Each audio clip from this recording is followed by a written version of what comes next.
এই যে খালি খালি গরিবের পেটে লাথি মেরা এই যে প্রশাসনের লাভটাকে আমি বুঝি না। আসসালামু আলাইকুম। বনানী কাঁচা বাজারে অভিযান শুরু করছে, গত মাসেও আসছে, এই মাসেও আবার আসছে।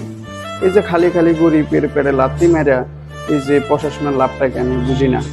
ওনারা দুদিন পর পর আসবে, এসে গরিবের পেটে লাথি মেরে যাবে। এই যে টানা হেঁচড়া করে মালামালগুলো নষ্ট হচ্ছে, এটা ক্ষতিপূরণ আসলে এই গরিবরা কীভাবে পোষাবে?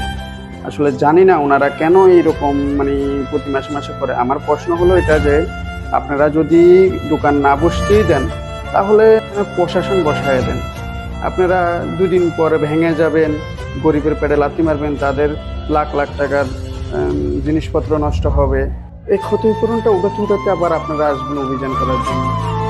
এখন আমার প্রশ্ন হলো, এই যে গরিবের পেটে লাথি মেরে লাভটা কি? আপনারা যদি না বুঝতে যান, প্রশাসনটা নিষেধ করে দেন। আপনারা এখান দিয়ে অভিযান করবেন আর ওখান দিয়ে টাকা খেয়ে আবার দোকান বসতে দেবে। আমার কথা হলো একবার বন্ধ করে দেন।